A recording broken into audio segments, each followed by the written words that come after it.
Halika kayo, dito. Oh, ingat, ingat. O, yan. Sige, tapat nyo dyan sa butas. Lindon, Buddy, mag-sorry na kayo. Sige na, humingi na kayo ng tawad para bawiin ang parusa sa inyo. Sorry mga duwende. Ibalik nyo na yung dati kong ilong. Ano? Ha? Pasensya na kayo kung nagambala namin kayo. Hindi naman namin sinasadya eh. O sige, balik na yan sa kwarto para makapagpahinga yung mga yan. Bukas, magaling na kayo.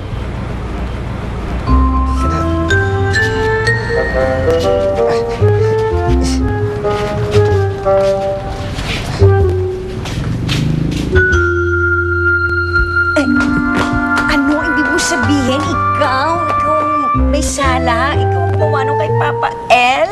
Sinira nila ang launch ng new face ko? Galit pa din ako. Teka lang, hindi mo ba alam na si Papa Lyndon jowa ng BFF ko? Love of his life. Kaya patawarin mo na siya.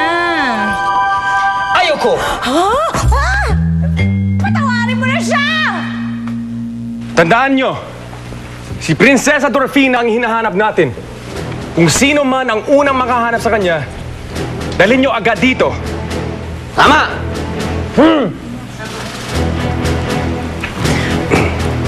Tignan mo naman ako. Ligtas nang nakalabas.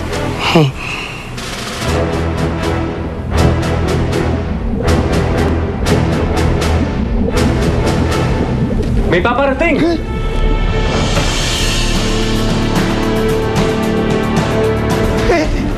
Baka mamaya natunto na tayo ng mga kawal. Palpag talaga si Nuno. Ako na lang. Dito ka na lang muna.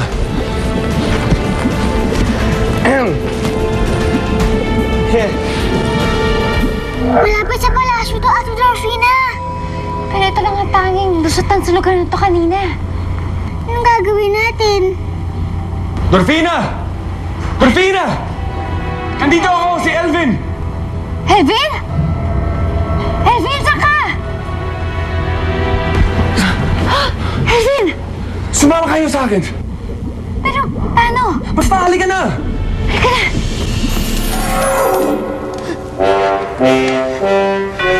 Anong nangyayari? Hindi nila ako pwede takasan!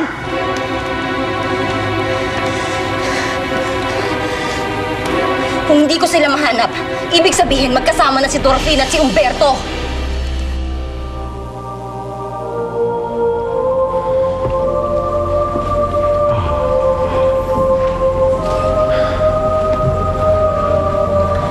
Wendo. Mana, tuntukin.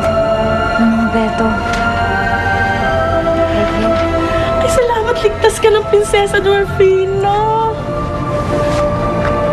Akala ko hindi ko na kayo makikita. Mga kasama, sa pamamagitan nito, ang lagusang ito ay magiging isang ordinaryong bato na lamang sa mga humahabol na kawal.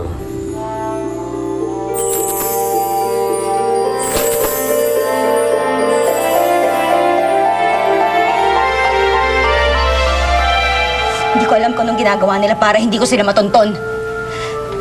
Pero kapag nahanap ko na sila, lagot sa akin yung Umberto na yan!